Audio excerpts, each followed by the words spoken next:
My name is Bill Gallagher, scaling coach, host of the Scaling Up Business Podcast. Our show comes to you every week with something to do with growing your company and the leadership required to do it. We deal with getting the people right, dialing in your strategy and evolving that over time, great execution, optimizing your cash, and surviving the whole process as a leader to have some actual fun with it. So all those shows and more for years now at scalingcoach.com or wherever you're getting this, wherever you're watching or listening right now, whether it be on the Apple podcast world or in Stitcher, Spotify, or places like that. SoundCloud, I think we're even in. If you are on YouTube, LinkedIn, Facebook, all those places, we love being everywhere we can be. And we're in video if you like that, or you can listen while you drive, while you run, while you take a long bike ride, while you take that next flight. So all those and more at scalingcoach.com. All right, I'm joined now by Shane Mahoney. Hello. Shane, welcome to the show. Shane, thanks for having me. Is CEO behind a luxury travel company. He's in Lakeland, Florida right now. Many of you know where that is. Lugos Travel. And he puts together these great custom luxury adventures. And we thought we'd let him talk a little bit about what they do and see what lessons we can derive from that for our businesses and for our own lives. So welcome to the show, Shane. Thank you. Thank you, Bill. Yeah. I appreciate you having me on the show. Yeah. Hey, how did you get into the travel business, or why? Valid question. I think a lot of people have been asking, over the last 10 years or so, why'd you get into this? Like, this is like an app now. This is a thing. Like, why would you do this? Yeah. And so the honest truth is, it's kind of a funny story because I spent 12 years in sales and finance jobs, doing pretty much the total opposite of what I do now.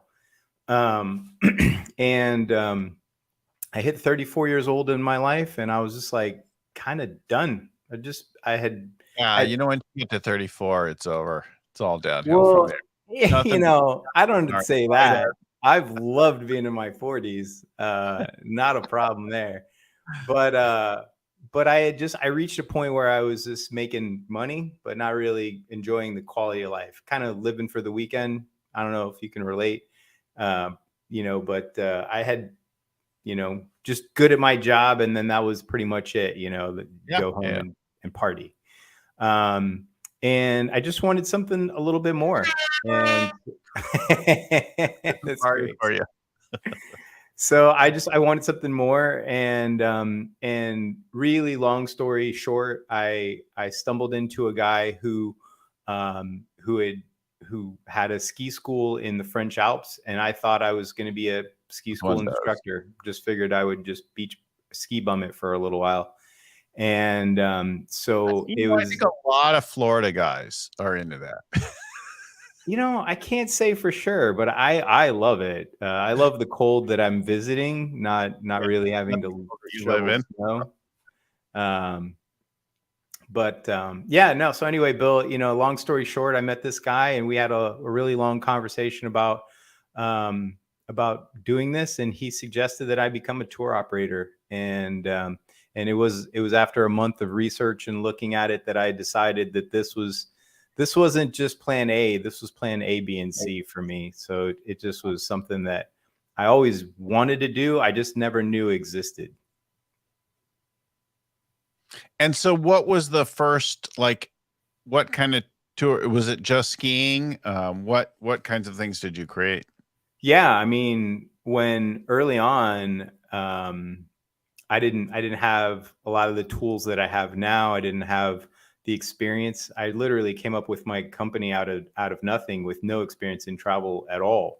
But I did very general things, basically things that people asked me for, and earned my chops. I was lucky that my first clients were celebrating their 10-year anniversary and did, like an $18,000 trip, which was a good learning experience. And I recall spending 100% of the profits on making sure they had just the best trip ever. So not the best business move ever, but it was. It got me hooked. It got me hooked. Mm-hmm. And how has that grown? Like, what does your business look like today? Oh, now, I mean, we operate in 17 countries. We have multiple ready to go tours in each of those countries. And we operate those throughout the entire year for thousands of people. So, now it's a whole different animal. And we're in the process of scaling up as well. So this is a really good opportunity for me to be able to learn something from you too. So I appreciate being able to be on your show. It's been a journey. So bring it to life for us. What kinds of trips are you doing? What's the core market? Who's the customer? Give us some more detail. Sure. Yeah, I think that would be helpful. So we essentially cater to luxury travelers between 35 and 55 or 65 years old. Okay. And essentially, some of the key things that we do that set us really apart is our booking system is super simple. To just show comparison, pretty much everybody in the world right now can get you a custom private luxury proposal in about 3 to 5 business days. And we can actually serve any of our tours, good for any dates of the year, that same material in under 5 minutes. And you've automated the packaging and proposing. We've completely automated that process so that it's really to solve problems. If I can get into it, Bill, I feel what like kind of a trip is this? Like, what's an itinerary, a destination? Like, what does luxury travel even mean? Sure. That's a valid question because I think it means a lot to different people. But I'd say at a foundational level, luxury travel is travel that's set up so that you don't have to do any thinking, problem solving. You have everything laid out and everything is prepared and ready for you and revolves around you. So what our clients get with our proposals is every single place, it comes in 2 parts. And those 2 parts are the essential tour and the enhancements. And so for the essential tour, it's anything that you would need, whether you've never been somewhere or you've been there 5 times. Okay. We include private English speaking transportation with standard gratuity included. Anytime you have your luggage starting from your front door or anytime it's more than 20 minutes from point to point. So our expectation is if you're just going to grab some dinner, you might just take a taxi or walk. We include 4-star and up hotels. We always do a minimum 1 category room upgrade. So we're never doing a standard room. We're always doing a superior or deluxe or better. We include a welcome dinner on your first night, a farewell dinner on your last night, and breakfast every single day. And then if you take the train, we do first class tickets. And in each city that you visit, we do 1 privately guided tour, which includes either early admission or skip the line access to whatever it is that you're going to visit, so that you're not spending any time in lines or doing anything that you wouldn't really think was a great idea. And that's the essential tour. That's the whole thing. Now, is this for individuals, families, small groups, like couples, families, small groups? We don't mix groups. So everything we do is on a private basis. So me and my wife or me and my family would take a tour. It would be our tour, our connections, our dinners, all those things would be. If you and your neighbor took the exact same tour on the exact same day and didn't plan to be together, you'd never meet. Uh-huh. Uh-huh. Yeah. So it's your custom private via and anywhere in the world, any kind of thing, or you're like, oh, we really specialize in India and Egypt, or or is there anything like that? We have 17 countries right now, including Peru, Costa Rica, Iceland, Spain, France, Belgium, UK, Ireland, Greece, Italy, Tahiti, the Maldives, Egypt. We're adding Japan, Vietnam, and a couple more places as well.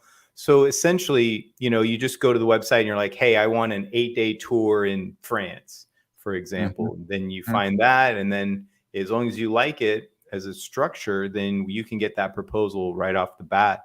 And then it's in the enhancements, the second part, that you can make it distinctly yours. And so the enhancements come in 4 flavors, and each flavor has 3 to 5 curated options. I say curated because we take out the ones that suck, to be honest. Like the options, like, have you ever been to Cabo San Lucas? I have, and I'm about to go back. Okay, I love Cabo. I'm going to ask a dumb question. Have you ever done the camelback ride on the beach? Nope. Yeah. Do you know why you haven't? It sucks. Because it sucks. Yeah. So we could offer everything, but that's counterproductive. So it's 3 to 5 curated options in 4 categories. Whale watching. What's that? I've done scuba diving, whale watching, jet skiing, things like. Yeah. So I'm gonna tie a bow on this for you, especially in Cabo. So our four enhancements types are savor. That's anything foodie related. Tastings, wineries, breweries, Michelin star dining opportunities, cooking classes, whatever. Second, we do is explore. Explore is anything cultural, people, places. The third is excite. And this is where I think you're going to be excited since you're going to Cabo. Anything that gets your adrenaline up. So in some places, it's whitewater rafting and zip lining. In other places, it could be flying in a P-51 Mustang over World War I battlefields, driving a Ferrari on or off the track. Or in the case of Cabo, one of my favorite things ever, we can drive 600 horsepower, $120,000 real Baja trucks on a closed 5-mile loop. And if you like driving, that one's pretty fun. So, and then the fourth category, the last one, we call pampered, and it's for anybody who already understands that they like the best of everything. It's a 1-click option to upgrade every single room to a junior suite or a suite, or go from a 4-star to a 5-star hotel. And there you go. So basically you get part 1 in 5 minutes. And then in one afternoon, you and your spouse or your loved ones or whoever you're going on the trip with can pick exactly the enhancements that you want. You can pick any kinds, any numbers. And then you see the price, you pay the deposit and sign the contract. And then you tell us when you want to go. We don't even care up front. So I pick this whole thing. It gets configured. The configuration is not based on the time or the date then. No. What do you mean?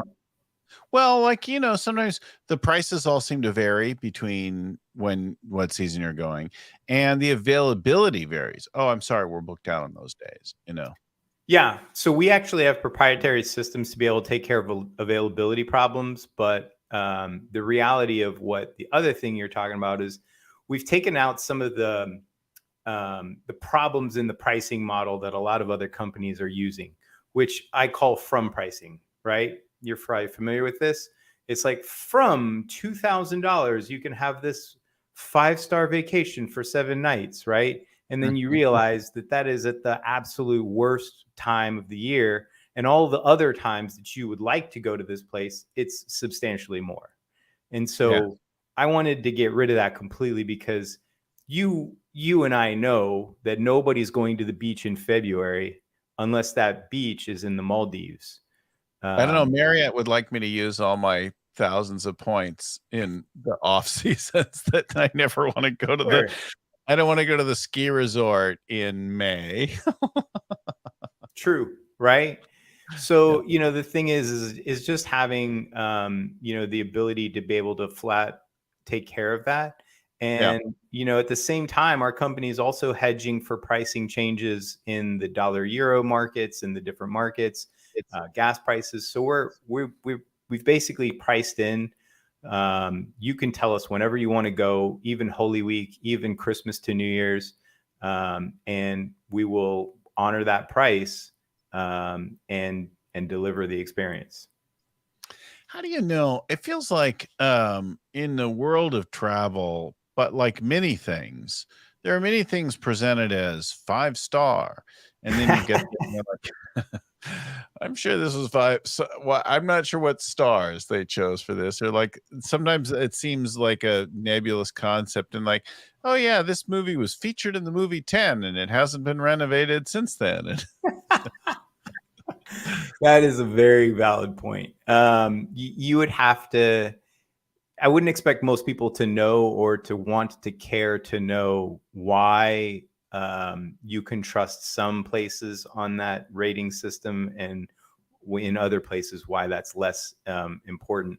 So, the thing that I would tell most people is I've been in 4-star hotels that, like, most people would walking in be like, this is a 5-star hotel.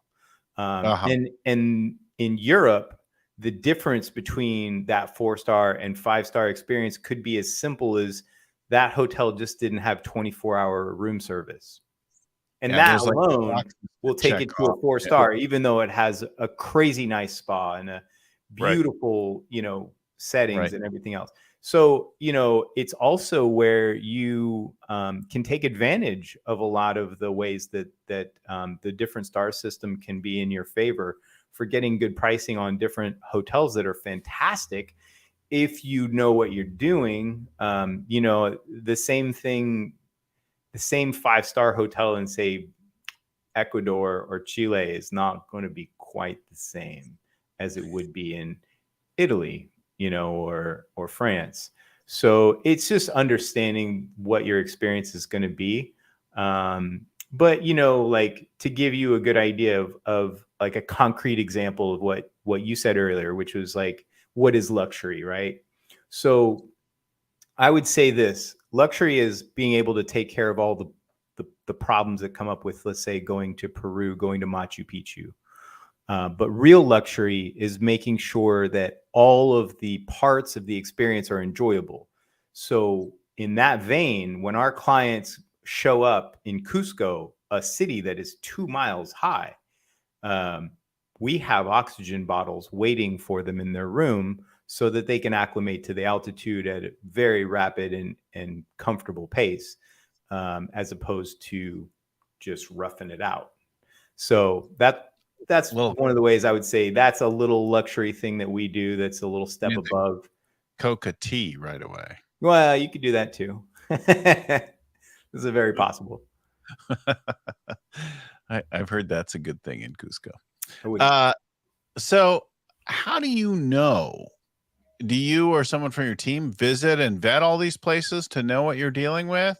And what happens? I assume all of these are individual operators. There's like a tour operator in a hotel, and like, how do you connect the dots on these things? If I'm doing what I think of as a luxury tip, I think of kind of being taken care of all the way through. Yeah, you would be taken care of all the way through. So, for example, like when you meet your guide, you're only responsible for being downstairs in the lobby when we tell you to be there. That's everything else is going to unfold for you as it should. Um, so does that answer your question? Well, I guess it's a couple parts. So, how do Yeah. you how do you know that like the guide in that city is a good guide, and the guide in that city? Oh, Have you personally check out all these people? Is that why you're in 17 countries, not 100 countries?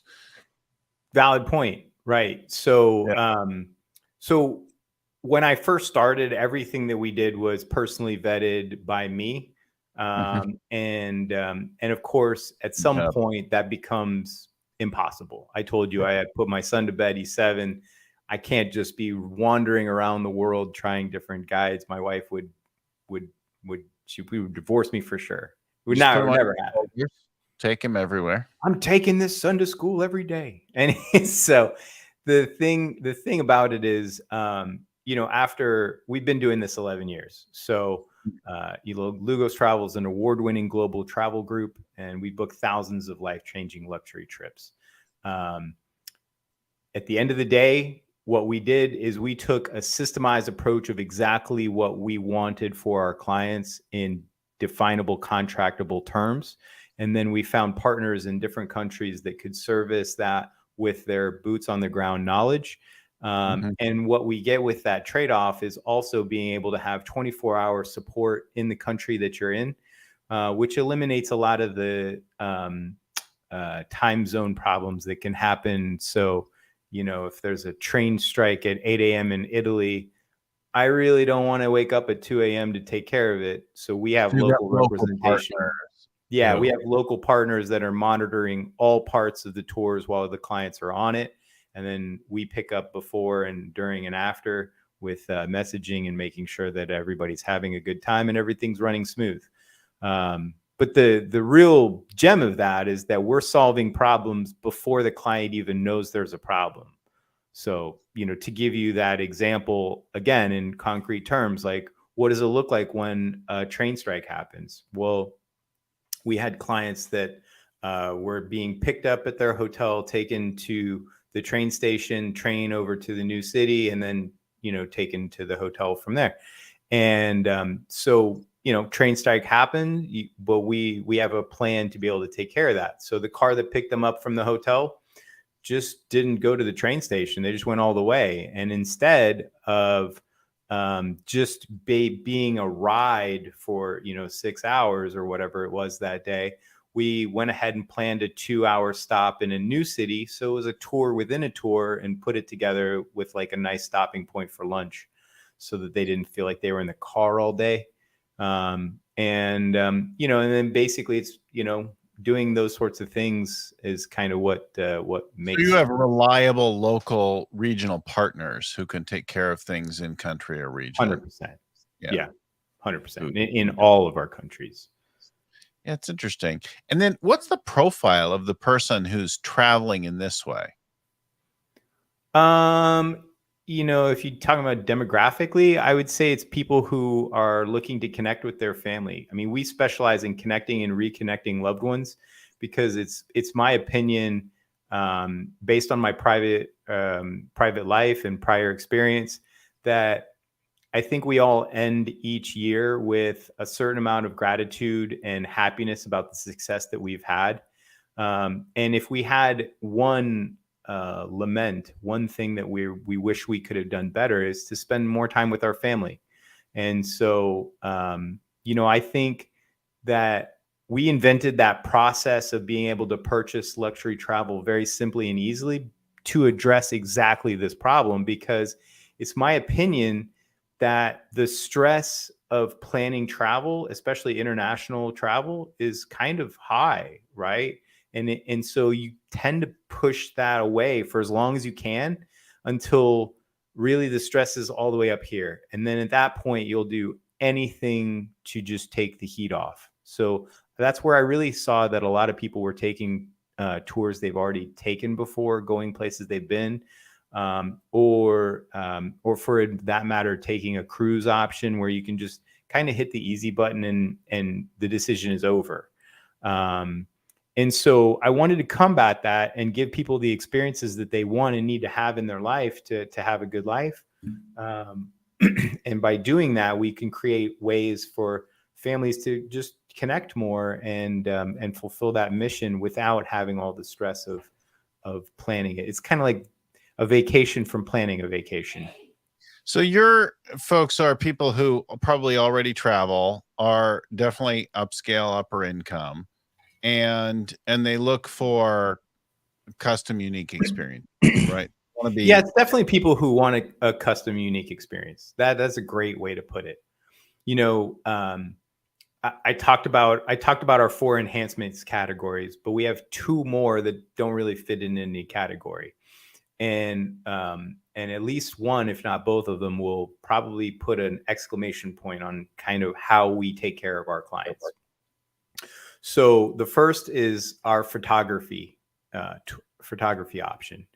And this was born because I kept seeing like terrible vacation photography. It's like arm in arm with like something behind you, and like cheesy smile and like, and you did that playing what I call the hoping game, where you hand your phone to somebody, a total stranger, and you hope that they can focus it, that they don't steal it, that, like it's a lot of hoping, but it's never a good picture. So instead, what we did is we gave people the option to have fantastic pictures, and we hire professional photographers in 2-hour increments. And we instruct and train our photographers to spend most of the time in a paparazzi style photo shoot.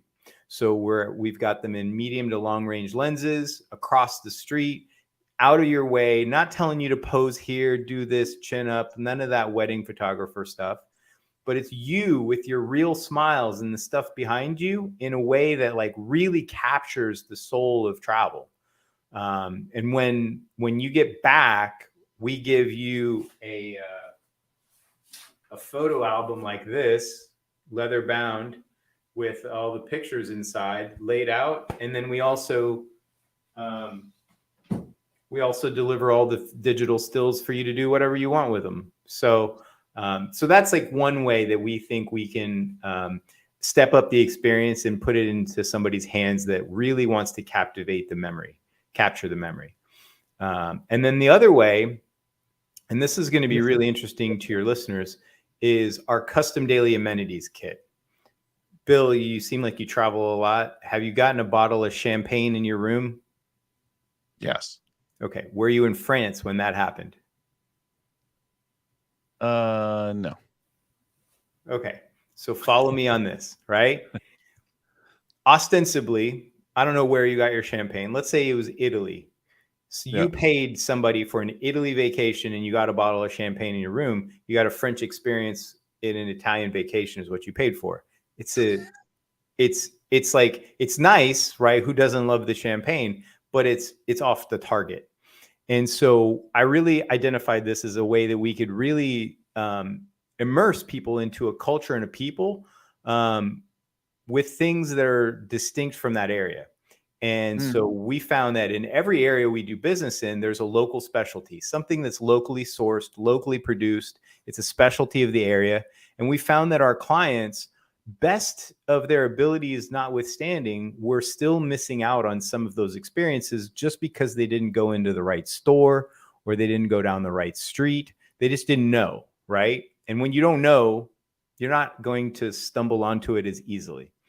And so we decided that we are the travel experts for our clients. And so our custom daily amenities kit is locally produced, local specialties from every area we do business in, delivered to your hotel, one item per day. And those could be candles, clothes, candy, jewelry, perfume, cologne, knives, wooden bowls, food, alcohol, you name it. Doesn't matter what it is. It's a specialty of the area.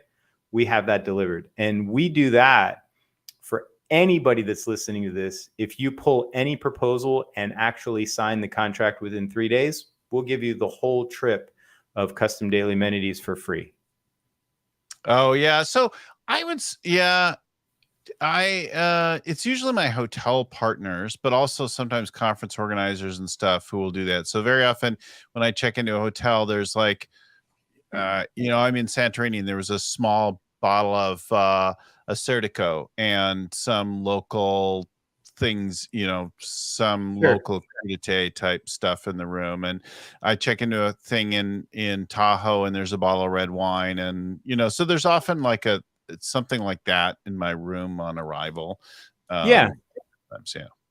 Sometimes people do chocolate covered strawberries too. And it's like not always local. Sometimes the chocolate strawberries is like, oh, you're on a romantic trip. We know you're here with your wife. So we're going to, do that. Yeah. But not always on topic. Although sometimes, I'm in, I forget where, in Greece and Peloponnese somewhere.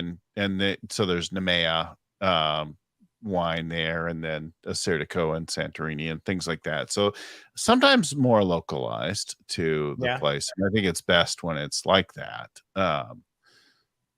Yeah, I agree. I mean, I think, and if you didn't know about limoncello when you went to there, I know you didn't, but you know what I mean? If you don't know, you could miss that experience and be none the worse for it. You might have still had the time of your life. I think that's the interesting juxtaposition of what happens with that is that it's like this opportunity that's there. it's a question of whether you're going to grasp that or not. And if you're booking it yourself, finding the research for that sort of stuff is, it's just. Well, I can think of many different like contrasting experiences, right? I can remember a long connecting flight arriving at a hotel in Tel Aviv, and they're like, "Yeah, we don't have a reservation for you. We're not going to help you." Yeah, fun. I'm like, wait, what? Turns out the reservation, somebody made a mistake. It was in the wrong month. And they're like, "Yeah, sorry, we're full. We can't help you." And but I ended up going to another hotel in another city where I have some status, and they took care of me. So I went to Jerusalem, and they were nice and like that kind of thing. Yeah. Still not really taken care of, no consideration for the hassle, that kind of thing. Versus arriving in a place and being welcomed and greeted by name and surprised, or sailing through a storm, arriving in a small harbor, and then getting off and stumbling into a small Italian restaurant, being greeted warmly, served an amazing meal. And then they're like, "Oh, no, wait a minute. You have to try our limoncello because we make it here. And it's just the most amazing thing." And then they're like, whatever. And you're like, and my kids are adults now, but they still talk about, arriving there on Ischia that day and that experience, and how that was very much like a kind of thing that is not normal. Right. Yeah. But there's a certain kind of the magic of travel. Yeah. That having that more consistently would be a good idea.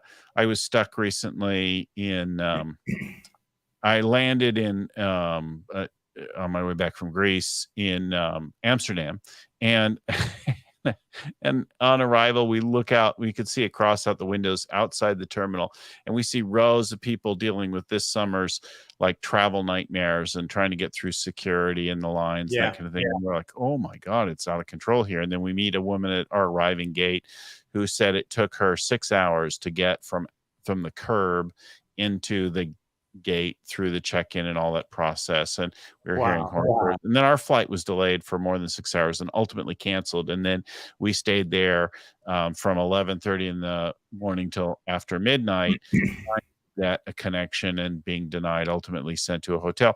Nobody in that situation seemed to be able to fix it or make any difference at all. Did you have travel insurance by chance? I don't know if we did or we didn't. We were on a business class ticket. We had somebody to arrange the travel for us, and we had United on the line, but nobody could seem to get their systems to talk to each other. In the end, the United Station manager helped us, but it feels like some parts of travel today, right now in this immediate post-pandemic, seem borked, like really painfully. It depends on where you're going and definitely what you're doing. I mean, I definitely know that there's some airport terminals that are a little bit overworked, understaffed, and that is definitely a problem. But for sure. I heard horror stories of Toronto, and I sailed in and through Toronto with no problem at all. So and that's the trick, is it can be nothing or it can be something, and there's really no way to tell. But to some degree, you can tell a little bit ahead, but not by much. But having a travel professional who, if like I book the flights, then I get involved in what's going on with them. But just as a pro tip to anybody who travels, and Bill, it sounds like you travel quite a bit. So I would say you might, maybe more than most, might consider an annual policy with a travel insurance, as opposed to something that's each individual trip. There's different coverages and what they can do for you, and what they cover. Like the VIP treatment in the moment. So there's some countries that in the Middle East, when you arrive, they can have professional greeter expediters who will expedite you through customs and immigration. Some kind of marhaba or greeting service that will take care of stuff. And that is like night and day compared to taking the public route. Like we can offer that as an option in 300 countries. I'm sorry, 300 airports worldwide. Yes. I mean, we can take that to next levels. So there's other private terminals, private TSA, We can have a car pull you up to the flight or pull you up to your plane, and then you walk up a separate set of stairs than everyone else to get in. So like, if you feel like you really want to VIP out, there's ways that we can take your experience and upgrade it somewhat.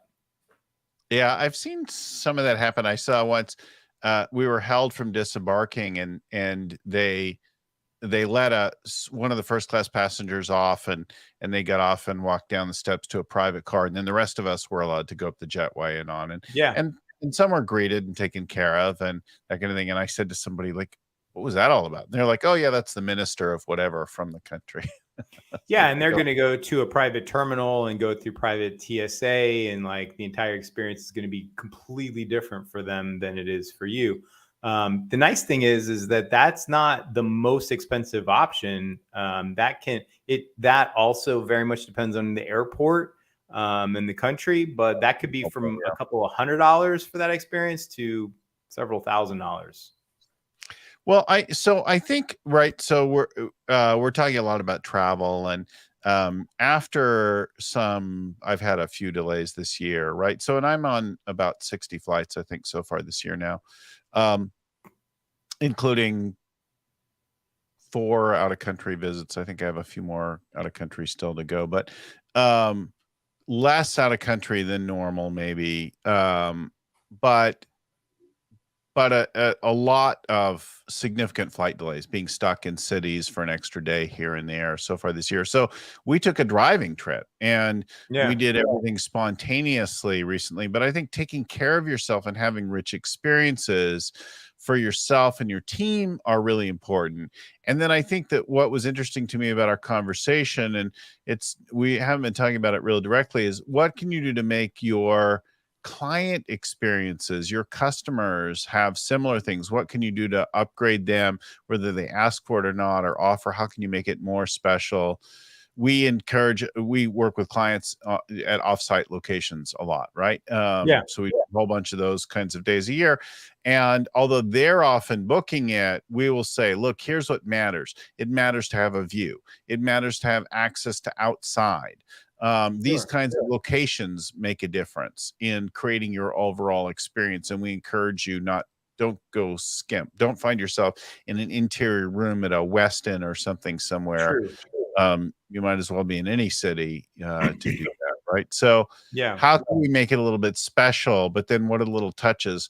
Wanda in the background, who you talk to and getting ready for the show, thinks about and adds little touches for our clients, a little suite here, or something there, a name card or whatever, done in a more special way to try to create more of those kinds of touches, something that's a little fun, that stands out.